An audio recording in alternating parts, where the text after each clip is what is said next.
classic rock bass lines and classic rock bass songs. What we're going to cover today, and today's classic rock bass line is going to build some muscle, some endurance, some stamina. So you definitely want to add this to your arsenal so you can build up that stamina. If you're playing a 4-hour gig, you're going to need some stamina. So playing songs like this, and if your song sets are all driving bass lines like these, then you're going to need it for sure. So this song will give you some arm pump, and if you don't know what arm pump is, so if you've ever ridden a dirt bike and you're riding all day long and your forearm just gets like a huge cramp there, either one of them, both of them, and then you almost can't move your fingers. That's arm pump, and that's what you'll get with this song here. So definitely stick around for that. And at the end of this video, I've got a list of 10 songs that have these driving bass lines that will really push your muscles and build your stamina and endurance. So stick around for that as well. And if you're new here, I'm Donald with the bass instructor of the How to Play Bass online course at iwanttoPlayBass.com. Jump over there, subscribe, hit that bell notification, get in the loop, and don't miss a beat. Lots of good bass guitar stuff here that you'll want to know if you're starting out, or if you're intermediate bass player. You want to know this stuff. It's all music theory, and just gives you a lot of stuff to kind of to make the ease the pain of learning this bad boy, and just giving you a little help to overcome those obstacles. So today's classic rock bass line is going to be Thin Lizzy's "The Boys Are Back in Town." Now Phil Lynott was no joke. He worked it, but he did use a pick. So this song is going to give your right arm or your plucking hand some serious work, and it'll definitely build it up, and you'll just fine tune it and just get tighter and tighter and just make you that much better. So it's "The Boys Are Back in Town," and it's a great song. And like I say, if the music theory is here, I'll give you what key it's in, but it kind of moves in and out of the key. And as I've talked about in other videos about chords and notes, and how music theory is just a theory. It's just a way to communicate with other musicians. But anything, the sky's the limit. You can do anything. You can put it anywhere you want in that song, and it'll work. You can make it work. So that's what we talk about when the iwanttoPlayBass.com lessons is music theory. So this one kind of does the same thing. They go to certain notes that you think, all right, that's not in that key, so what key am I in? But it's you're allowed to do that. You can do that as long as everybody's on the same page and things work right like that. They just move through the neck and all over the place, however you need it to work. Okay, so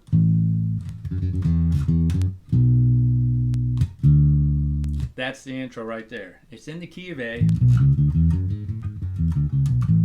Okay, so you've got C sharp, you've got G sharp, and you've got a D sharp in there, or you've got a F sharp. So you've got C sharp, you've got F sharp, and G sharp. So know your key signatures. It makes it a lot easier. Once you see, all right, I'm playing a C sharp, I'm playing an F sharp, you'll know I'm in a key of D, I'm in the key of A. If you see a G sharp, you're in the key of A. So learn your key signatures, dial those in, really memorize those, get those down. That's first and foremost. That's the best thing you do as a beginner bassist. So we're in the key of A, right there. So you got A, you got F sharp, and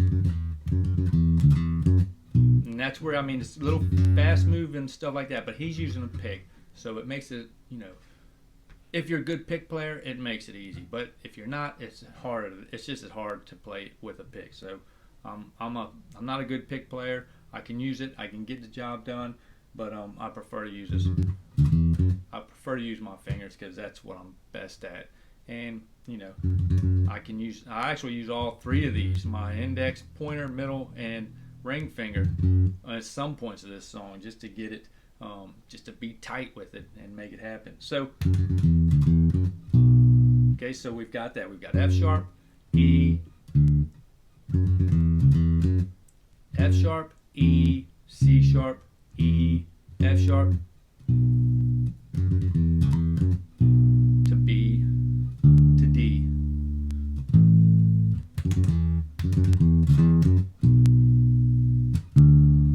So that's the intro. That's it like 4 times.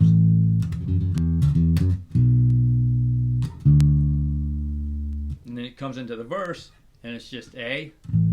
And this is where the endurance, it gets. This is the constant song. The song is constantly that shovel, and it's a quick shovel.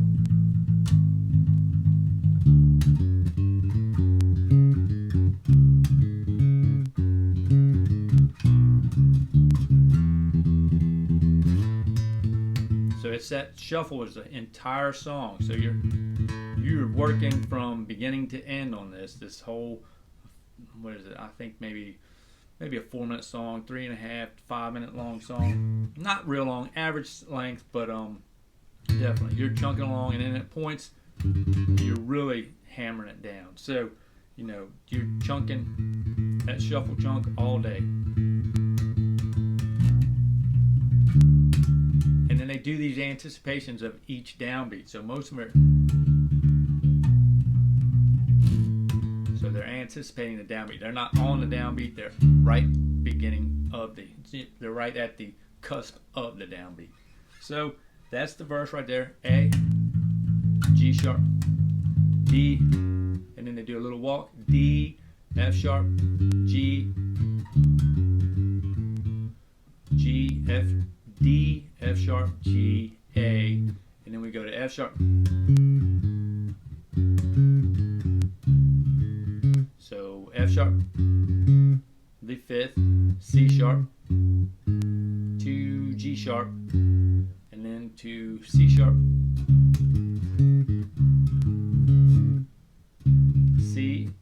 C sharp, G sharp, back to C sharp, to C sharp, the octave, and then back to F sharp again, and then we go to B. Do a little walk up here, B, C sharp, D.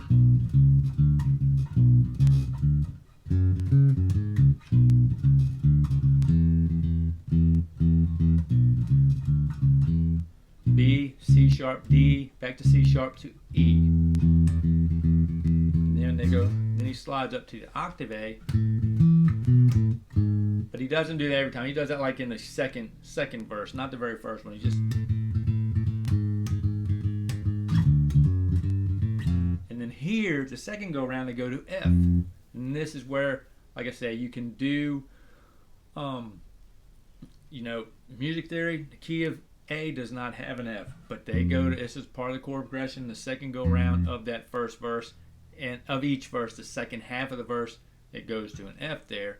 It's just because everybody else is going to an F and it sounds nice. So they go to an F, not the F sharp. So this is where music theory, gets it relies more on like your jazz ideas. You're just going that chord, whatever that chord is, you're playing those chord tones, okay? So we get more into that stuff, so definitely subscribe, and be lots of videos. If I haven't already done one on it, there's one coming, so check that out. So we go to F, and now we go back to C sharp, and then we go back to F sharp.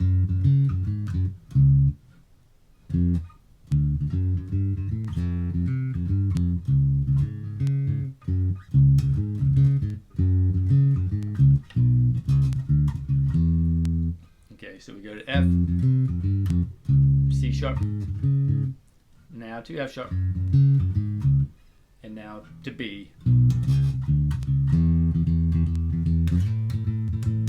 Okay, so we do that twice, and then it goes right from there. It goes the boys racking down to the chorus right here, and it's just chunking on the G. On the A, B to D.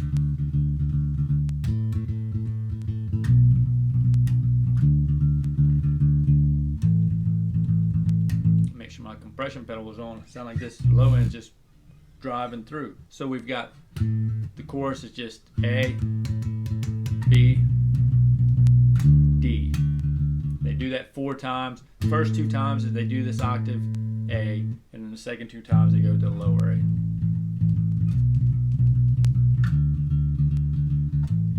Okay, and then after that it goes into like a little bridge. The guitar, a little guitar solo, a little melody there the guitar's got going on, and it's just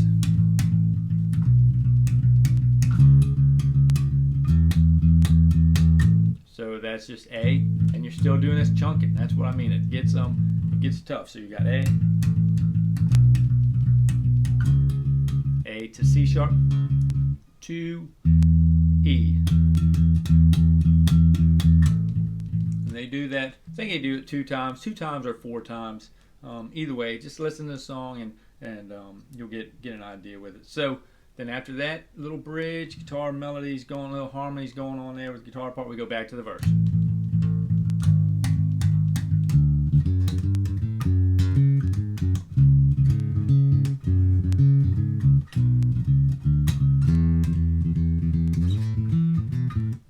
And that's where he does that there. The second go around, he does the A.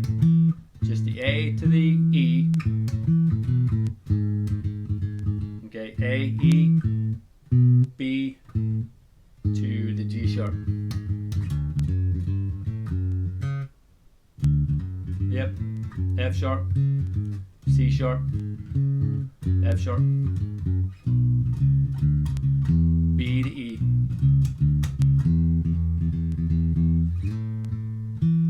Actually, that's the second time, so after this one, second time, we go to the F instead of the F sharp, okay?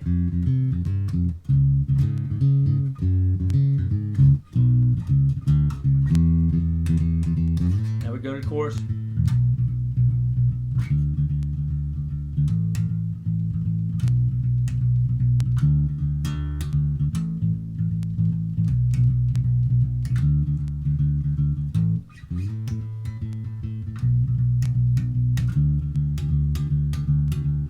Okay, so we go to chorus, octave A, B, D, octave A, B, D, low A, B, D. Now we go back to that, and then we do another guitar melody, harmony going on, A, D, B, C sharp, E. We do it 2 times here for sure. Then after we go to E, they go to a little bridge here. And this is where I got to use a third finger to get that because they're really belting it out.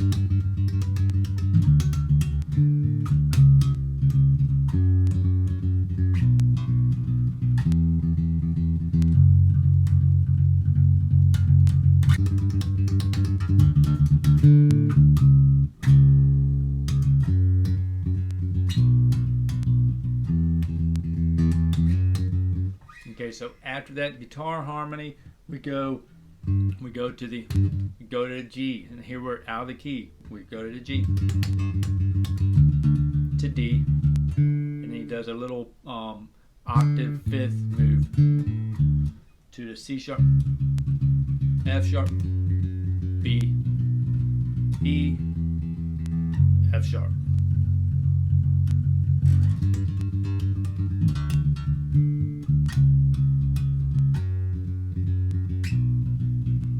Now go to the octave F sharp. And then we go right back to the verse right after that, okay? Okay, so we go through the verse there. We've got we do another verse after the bridge, and then we go into a guitar solo, okay? And here it's kind of fun. He goes he's going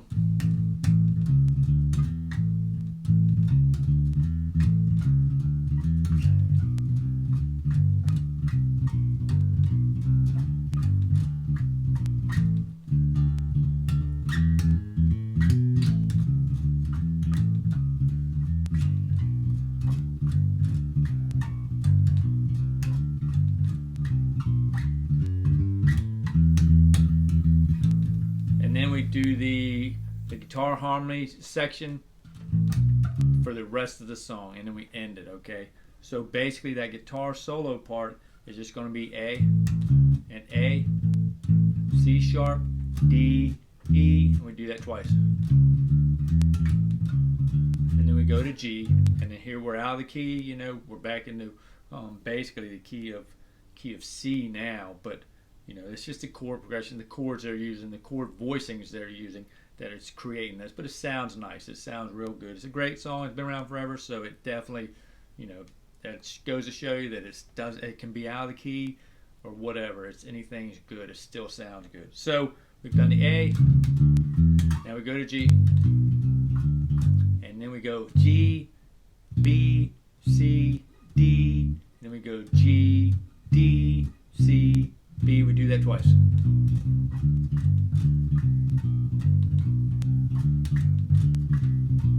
And then we go to C. And then we go to, D. Then we go to E. do a little lick there. D, G sharp. So it's just, the lick is just going to be E, G sharp, E, A.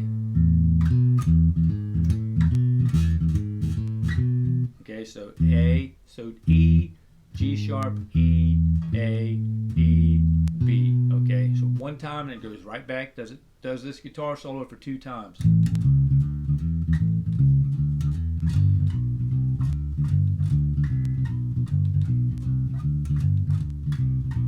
Now here we do the same E lick we did, but we do it in C. I mean on D. And then we go into the, and then we're just doing the E, we just chunk on the E. And then we go to the guitar harmonies and we just do that for the rest of the song till we end it, okay?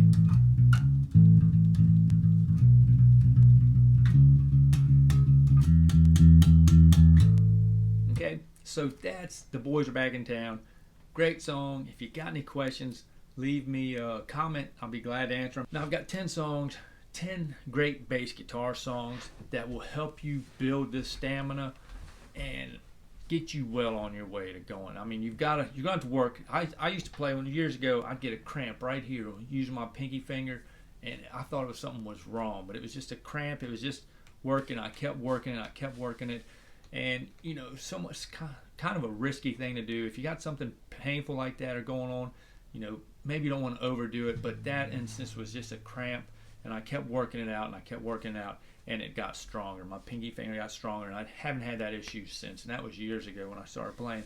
But you want to be careful. If there's some pains going on that aren't unusual, then you want to be careful with it. So definitely, that's just something there. But these songs are what are going to build that stamina for you. So the first one's Orion, Metallica, Cliff Burton. You got to put him in there. That's a great bass line song, great bass song, and he's such a composer. He was, you know, it's a shame we lost him at such a short time, but yeah, he was something else, Great composer. Wrote a lot of their stuff, and a lot of those bass solos are just the whole songs evolve around those bass solos. So that's Orion, Metallica, Cliff Burton. And the next one, this is one of my favorites. I mean, just a phenomenal bassist. You know, somebody you definitely got to follow. It's Stanley Clarke, and it's Lopsy Lou. Just the arrangement, it's just a moving arrangement. Just a lot of his bass lines are just move you. They just make you feel good. You know, just got that ability to touch you, to reach you deep down inside. And that's Lopsy Lou. Cool bass lines, so definitely one to work out. You know, just piece it apart. You're not going to sit down and figure this thing out and play it the first few times. You're going to have to practice these and practice these. And this is another one. So that's Lopsy Lou by Stanley Clarke. And now this is another Stanley Clarke song, but was redone by the great Les Claypool with Primus, and it's Silly Putty. This is another good feeling song. Just like I said, Stanley Clarke had a way of doing his arrangements that just really had the great intervals that just sounded great. And that's Silly Putty with Les Claypool playing bass. Les Claypool almost dials it in. Since it's more modern, has the ability. You know, Stanley Clarke did this back in the 70s, and it was not really unheard of, but the bass wasn't such forefront then, so his is a little more primitive version. He wrote it, but it's still a great song. I loved it back then, and then Les Claypool came along and did it, and it's just phenomenal. So that's Silly Putty, and that's the Primus version with Les Claypool on bass. And the next one, so I got 1, 2, 3. The next one is Dune Tune, Level 42. Now, you almost think Stanley Clarke has a lot of influence on Mark King's bass playing. You can hear something fierce. I mean, it really sounds. He's definitely been influenced by Stanley Clarke, which a lot of people have. And to be able to dial in and get that sound of Stanley Clarke is something impressive too. I was a big Stanley Clarke influenced a lot of my playing, and it's still, I could play stuff that don't sound nothing like Stanley Clarke. So, you know, Mark King is definitely a phenomenal bassist, and Dune Tune is a great one that he's done. Just melodic bass lines are just real good. So that's 4 of them. We've got one of my favorites, you know, big influence was Flea, Airplane, we used to do this song live, and just a fun song to play. And he's got a little bass solo in there that's cool, and it's not even a intricate bass line. It's just rhythmically is intricate, and you just got to keep that funk going, that funky groove, and that's what makes that. So it's a moving one, it's a working song too. So all of these songs will build your endurance. So sit down, figure these out. If you need any help, leave me a comment. I'll be glad to break them down for you.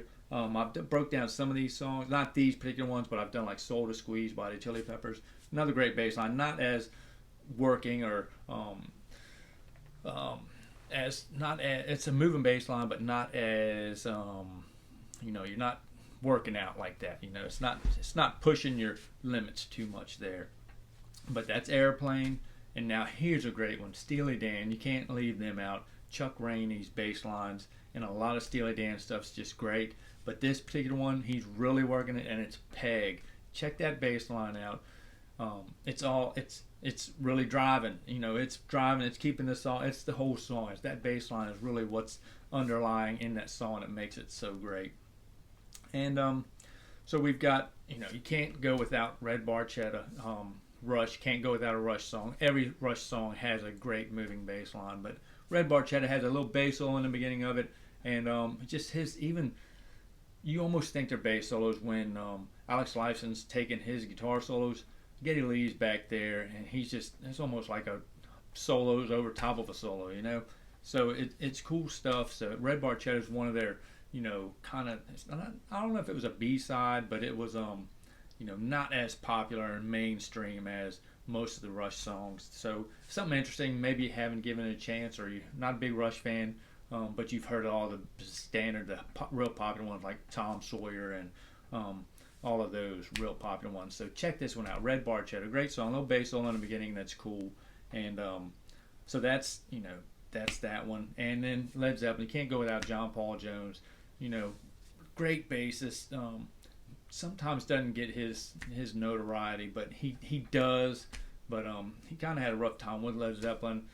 Robert Plant and Jimmy Page, they didn't mesh. When we lost John Bonham, it kind of fell apart. Well, it did fall apart without a doubt. But John Paul Jones and John Bonham were definitely the rhythm section that just had so much to do with Led Zeppelin's sound and everything. And this is the Crunge. It's not a popular one, but it's just a bluesy one that the bass line is really working in there. So check that one out as well. That's with Led Zeppelin. And now I was searching around some stuff. I'm a big Jeff Beck fan. You gotta listen to his stuff. I love some of the Faces stuff, and I broke down "Stay With Me," some of that song. Great bass lines there. I mean, anybody's going to be playing with Jeff Beck is you've got to be a solid bassist. So the bass lines are always good. And this one's going to be "Highways" by Jeff Beck. This Jeff Beck group. So it's a great song, real moving. He's got a way with also making arrangements, chords that are just move you, that are just real good to listen to. So that's Jeff Beck's "Highways." Great song. Check that one out. Great bass line. And now you can't be a bassist and not be familiar with this guy, classic rock guy at all. Early fusion bassist and just solid. But Geezer Butler, you've got to listen to his stuff. He owns this bad boy and can do whatever he wants, and just has some creative lines that out of all the music they've written and put together, his line, he never sounds the same. They're all different lines, and they fit the song so well. And this is "Children of the Sea." This was with Dio singing. So a lot of their good stuff was with Dio singing, but I don't take nothing from any of the Ozzy stuff. One Bloody Sabbath, Bloody Sabbath song, that's a great song. And I mean, it's the bass line's not that phenomenal. It does what it needs to do, but that's another one that I've got kind of moving, that kind of hits home when they go into that little break, that chorus in there. It's just nice sounding, and just creative. It's just beautiful. But the song is "Children of the Sea." Check that bass line out. He's all over and just nailing it. So hopefully you got some value out of that. If you did, help me help you. Hit that like button, and I'll catch you all on the flip flop in the next video. So bye for now.